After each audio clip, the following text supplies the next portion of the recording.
বিধবা মহিলার মৃতদেহ উদ্ধারকে ঘিরে ব্যাপক উত্তেজনা। দুর্গাপুরের বুদবুদের মারক গ্রামে মৃতার নাম জ্যোৎস্না বাগদি। বছর 36 জ্যোৎস্নার বাপের বাড়ি বুদবুদ থানার কসবাতে পুলিশ হারু বাগদি নামে একজনকে গ্রেপ্তার করেছেন। কি জানতে পারলেন? কোথা থেকে জানলেন? ওইটা শ্বশুর ঘর থেকে, শ্বশুর বাড়ি থেকে বললো। কি বলেছে? ওই যে মার্ডার, তোমাদের মেয়ে মার্ডার হয়ে গেছে। হ্যাঁ, ওই কথা। আপনারা এখন চাইছেন কি? আমরা ফাঁসি চাই। কে করেছে তাকে জানেন? কে করেছে তাকে জানেন? কে করেছে? হ্যাঁ, ওই যে আছে হারু বাগদি আর অটো আইলা, দুটো লোক মিলন ধীবর।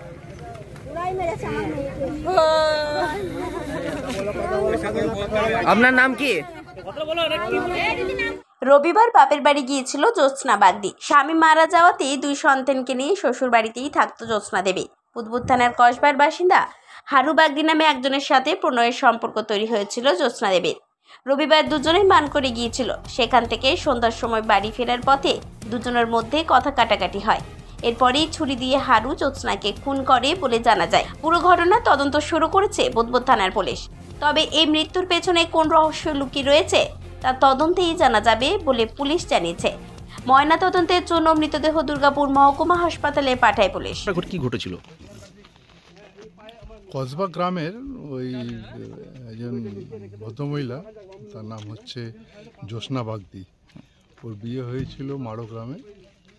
ওনার দুই ছেলে আছে। তো ভদ্রমহিলার স্বামী মারা গেছেন, উনি বিধবা। তো ওনার বাপের বাড়ি ওখানেই আর এক ছেলে ছিল হারু বাগদি। ওর সঙ্গে ওর 3-4 বছর ধরে আলাপ পরিচয়। তো ওদের মধ্যে একটা সম্পর্ক গড়ে উঠেছিল। সে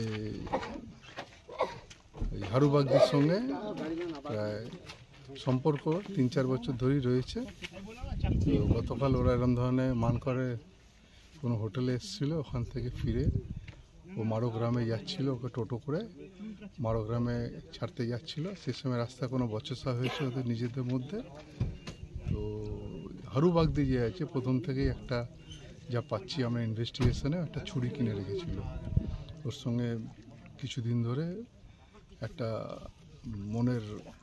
মনোমালিন্য চলছিল আর কি। সে আজ ফেরার সময় এই জায়গাতে ওর গলা কেটে দেয় হারু বাগদি, জ্যোৎস্নার। আচ্ছা। তো গলা কেটে দেওয়ার পরে ওইখানেই ওর ডেড বডি পাওয়া যায়।